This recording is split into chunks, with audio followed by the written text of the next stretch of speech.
ملی وائس کا daily bulletin عالمی شب و روز میں عبدالوہاب آپ کا خیر مقدم کرتا ہے۔ ناظرین، آج کی اہم عالمی اسلامی خبروں کو پیش کرنے سے قبل ایک نظر اہم سرخیوں پر۔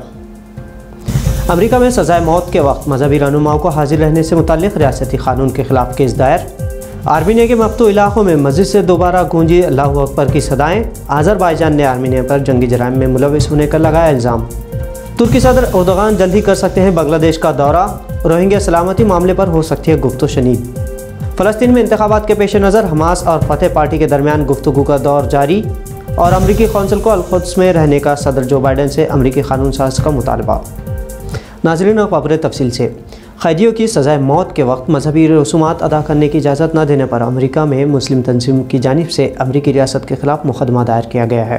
انسانی حقوق کے دائرہ کار میں ہے کہ کسی بھی شخص کی آخری رسومات اس کے عقیدے کے مطابق ادا کی جائے، تاہم امریکہ کے الاباما ریاست میں ایک مسلم عالم دین کو قیدی کے موت کے بعد آخری رسومات میں شامل نہیں ہونے دیا گیا۔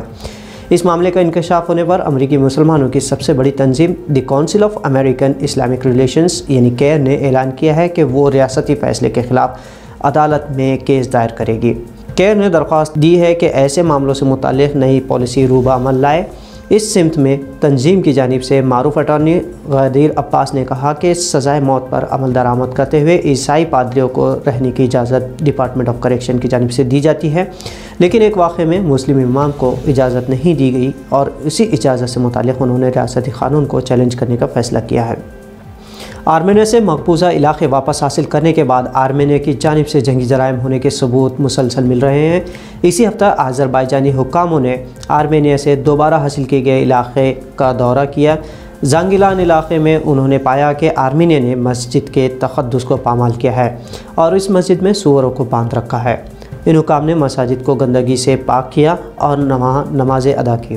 افسران نے پایا کہ آرمینیا نے کئی علاقوں میں بستیاں بھی بسائی جو بین الاقوامی قوانین کے مطابق جنگی جرم ہیں۔ آذربائیجانی حکام نے آرمینیا سے جنگ کے بعد دوبارہ حاصل کردہ اپنے علاقوں میں نئے اسمارٹ شہر آباد کرنے کا فیصلہ کیا ہے، ساتھ ہی عالمی سطح پر اسمارٹ سٹی پروجیکٹ میں حصہ لینے کی درخواست بھی عوام الناس سے کی ہے۔ امریکہ میں نیشنل فٹ بال لیگ ٹیم کی مقبول ترین نیو یارک جیٹس ٹیم کا ہیڈ کوچ عہدہ پہلی بار کسی مسلم کو سونپا گیا ہے۔ سالے رابرٹ ایسے پہلے ہیڈ کوچ مقرر کیے گئے ہیں جنہیں یہ اعزاز حاصل ہے کہ وہ کم عمر میں ٹیم کے ہیڈ کوچ کے طور پر ذمہ داریاں سنبھال سکیں۔ 42 سال عمر کے سالے ایسے ہیڈ کوچ ہیں جن کے ہم عصر اکثر ہیڈ کوچ 60 سال سے زیادہ عمر کے ہیں۔ صالح لبنان نژاد، اس سے قبل انہوں نے کئی کالجز اور معروف امریکی فٹ بال ٹیموں کی رہنمائی کی ہے، اور اسی رہنمائی کے مد نظر نیو یارک جیسی ٹیم کی ذمہ داری انہیں حال ہی میں سونپی گئی۔ کھیل ماہرین کے مطابق اگر صالح 5 سال کے اپنے اس معاہدے کو اپنے سابق طرز پر بخوبی نبھاتے ہیں تو ان کا مستقبل مزید روشن ہوگا۔ ترکی صدر رجب طیب اردوغان جلد ہی بنگلہ دیش کا دورہ کر سکتے ہیں۔ اپنے اس دورے میں وہ روہنگیا معاملے کے ساتھ ساتھ بنگلہ دیش میں تجارتی تعلقات مضبوط کرنے کی غرض سے معاہدہ کریں گے۔ ترکی کی خبر رساں ایجنسی انادولو نے بنگلہ دیشی سفارتکار کا حوالہ دیتے ہوئے کہا کہ بنگلہ دیشی وزیر اعظم حسینہ شیخ نے ترکی صدر کو مدعو کیا ہے، اور اگر کووڈ-19 کے معاملوں میں کمی آتی ہے تو اردوغان جلد ہی مارچ میں بنگلہ دیش کا دورہ کریں گے۔ اس دوران روہنگیا مسلمانوں کی سلامتی، تجارتی و سیاحتی تعلقات، تعلیم، دفاع اور خطے کی سلامتی کے متعلق گفت و شنید بھی ہوگی۔ ترکی بنگلہ دیش میں $1 بلین کی سرمایہ کاری کا خواہاں ہے، اور اردوغان کی بنگلہ دیش میں آمد سے بنگلہ دیشی عوام میں خوشی کی لہر ہے۔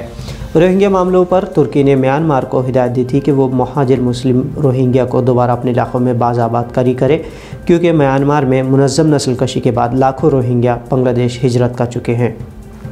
سابق امریکی صدر ڈونلڈ ٹرمپ نے امریکی سفارت خانے کو تل ابیب سے القدس میں منتقل کیا تھا۔ اس امریکی قونصلیٹ کو القدس سے منتقل نہ کرنے کے نئے امریکی صدر جو بائیڈن سے درخواست کی گئی ہے۔ امریکی ریاست ٹینیس سے ممبر آف پارلیمنٹ نے بائیڈن کو خط لکھ کر کہا کہ وہ اس معاملے میں عوامی سطح پر اپنی پالیسی ظاہر کرے۔